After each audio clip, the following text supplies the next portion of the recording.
The year is 2025 and the world of SEO has undergone a radical transformation. Gone are the days of keyword research. Backlinks are a thing of the past. And with the power of machine learning, technical SEO issues are avoided before they can even happen. This is the end of SEO. So there's been a lot of talk about how AI like ChatGPT, Sydney, and Bard are going to be the end of SEO. Now, I'm not denying that generative AI is game-changing in some ways, and I'm definitely not discounting how impressive these AI tools are at certain tasks. But the fear-mongering I've seen on Twitter and LinkedIn sounds and feels a whole lot like voice search 2.0. Let me explain. So in 2014 to around 2018, voice search was kind of a big deal. Like, Google was publishing stats showing that 55% of teens and 41% of adults use voice search daily. I mean, they were even telling us when and where people use their devices to search with their voice. And this snowball effect of contextless information led to a general consensus among many SEOs that voice search was only going to get bigger. And if you didn't optimize for voice, you would get left behind.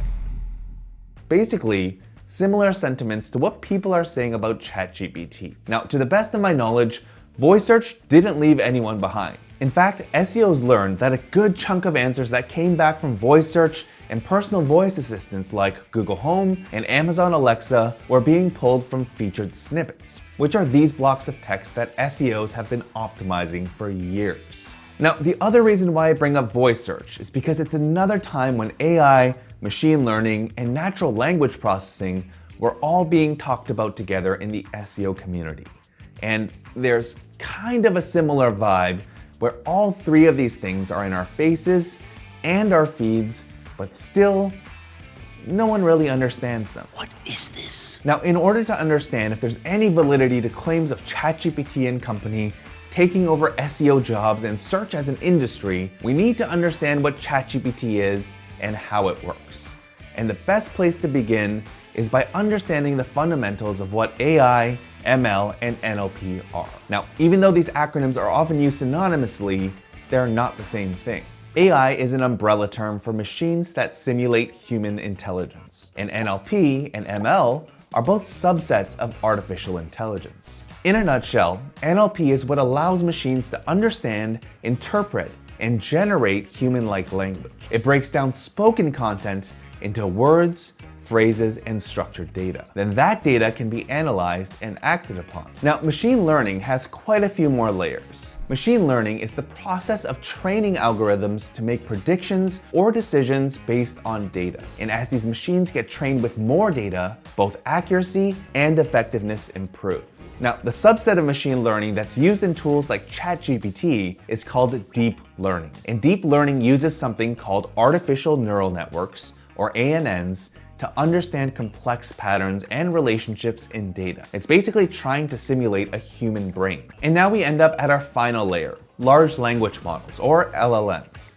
These are a type of deep learning algorithm that can recognize, summarize, translate, predict, and generate text and other content based on knowledge it's gained from massive data sets. Magic. And ChatGPT is a large language model. So unlike voice search that pulls information from third-party databases, GPT models were pre-trained on a ton of data.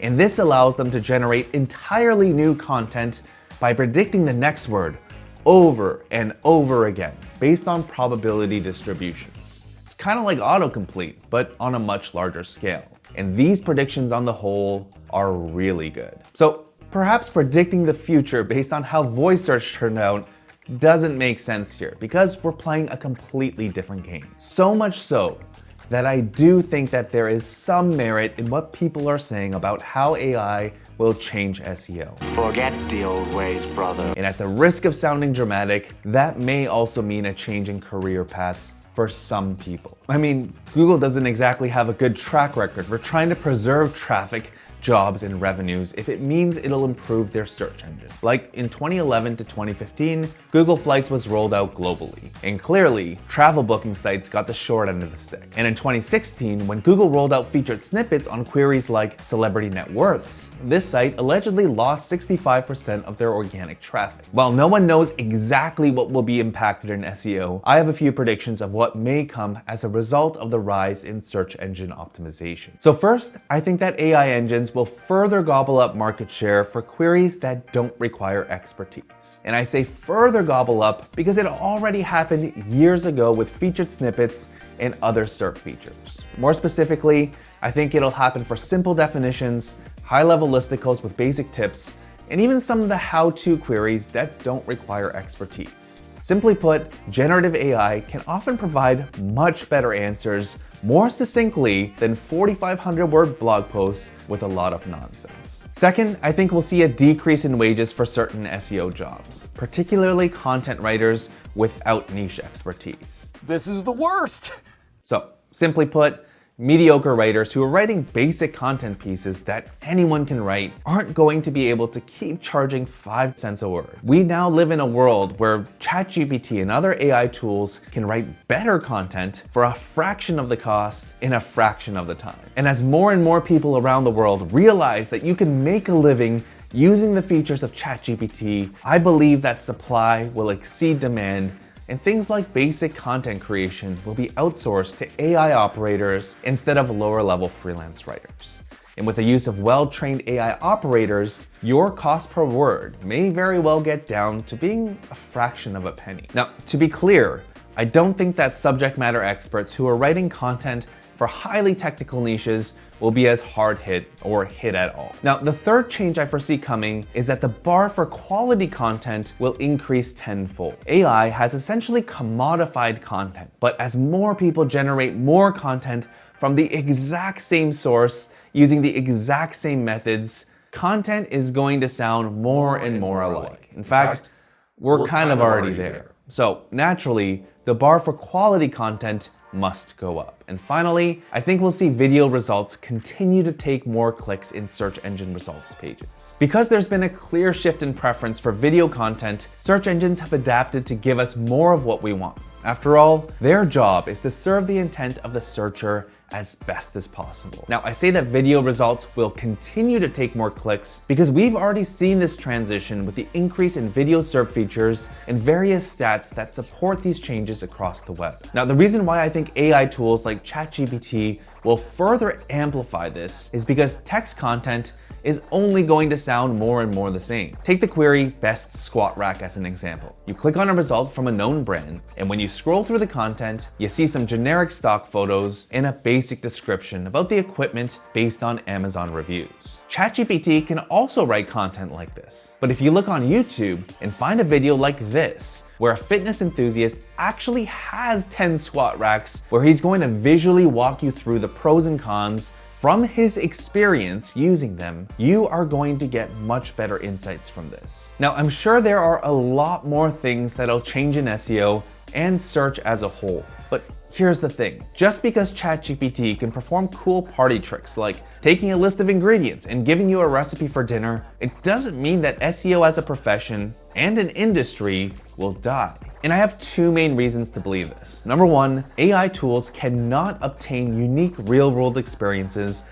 like humans do on a daily basis. And this ties in nicely with an update that Google made to their quality rater guidelines in December 2022. They state, to better assess our results, EAT is gaining an E, experience. This content also demonstrates that it was produced with some degree of experience, such as with actual use of a product, having actually visited a place, or communicating what a person experienced. There are some situations where really what you value most is content produced by someone who has firsthand life experience on the topic at hand. AI can't obtain real-world experience, and it matters in SEO because Google is now specifically looking for this. Now, whether Google is able to algorithmically identify whether content demonstrates experience is a story for another day. But by definition, AI will struggle to produce content that thrives in search. The second reason why I think SEO is here to stay is because SEO is multifaceted. SEOs don't become SEOs because they can write a blog post. Link building, it incorporates the very human aspects of building relationships. Some of the most impactful content ideas we create are a product of knowing our customers. Keyword research is foundational in helping us reach more of those people. And some of the very specific technical issues we face can only be solved with first-party data that we probably wouldn't want to share with companies like OpenAI, Bing, and Google. So while the window for SEO and many other professions may be narrowing, I don't think AI tools will be the SEO or Google killer that people are talking about, especially for those who have developed experience and expertise in certain areas of search engine optimization. Human creativity is limitless. Plus, someone has to create the content the machine is trained on. Just think about it like this. Google's mission is to organize the world's information and make it universally accessible and useful. And SEO's job is to make those pages accessible and show search engines that it is useful. So as long as there's information that needs sorting, SEO is going to be around. And if anything, you should probably be looking for ways to use ChatGPT to improve your SEO processes. Watch our video on some of the best ChatGPT use cases for SEO, consider subscribing to our channel, and I'll see you in the next video.